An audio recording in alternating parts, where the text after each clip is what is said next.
a shepherd boy, a recurring dream of treasure buried at the Egyptian pyramids, and a journey that has inspired millions to chase their own. This is The Alchemist by Paulo Coelho. I'm Anna Park. Mateo, where did this little book come from? It was published in 1988 by a then little-known Brazilian writer. At first, it barely sold. But word spread and spread. Today, it's been translated into more than 80 languages and sold over 65 million copies. A quiet global phenomenon. At its heart is one luminous idea, the personal legend. Coelho tells us each of us is born with a destiny, a dream we are meant to pursue, and that the whole universe conspires to help those who dare to follow it. Our hero is Santiago, a young shepherd in the hills of Andalusia. He loves his sheep, his books, and the open road. He is content, and yet something restless stirs in him, a longing he cannot quite name. Twice he dreams the same dream. A child leads him to the pyramids of Egypt and tells him a hidden treasure awaits. Unsettled, he visits an old gypsy woman who tells him plainly, "Go to Egypt and find it."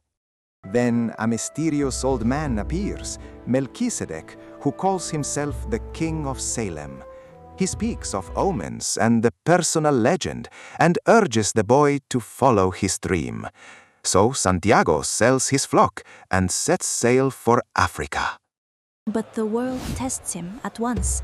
In Tangier, a stranger befriends him, then robs him of everything. Alone, penniless, in a foreign land, Santiago must choose, surrender to despair, or find another way forward. He takes work with a crystal merchant, a kind man who long ago abandoned his own dream. For a year, Santiago learns trade and a deeper truth that the fear of failure is the only thing that makes a dream impossible. Restored and wiser, he joins a caravan bound across the desert. There he meets an Englishman seeking a great alchemist and begins to study the world itself, learning that all things speak a single language. And so a journey leaves the towns behind and enters the vast, silent desert, where the real transformation begins. Mateo, what does the desert teach him? The desert teaches patience and attention. Santiago learns to read its omens, the flight of hawks, the shift of the wind.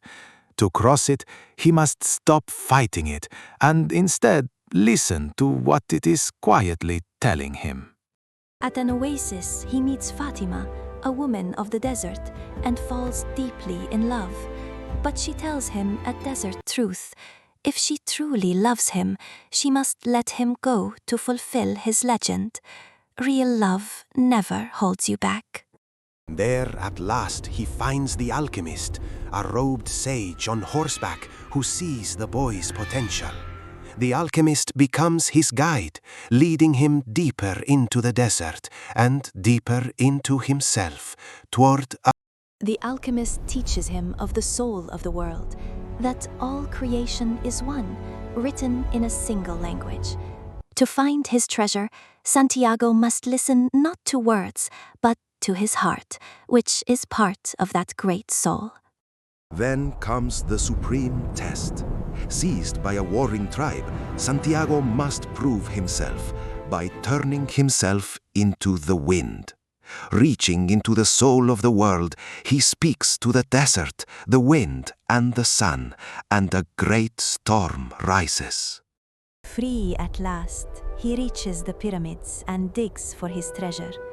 But there is a final, beautiful twist, and the boy learns that what he sought across the world had been waiting all along, where his journey began. That is the novel's quiet genius. The treasure was real, but the true gift was the journey and the person he became. Follow your dream, listen to your heart, read the omens. The path itself transforms you. The Alchemist endures because it speaks to something in all of us, the dream we're afraid to chase. Coelho's invitation is simple.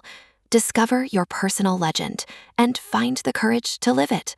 Thank you, Mateo and Yasmin.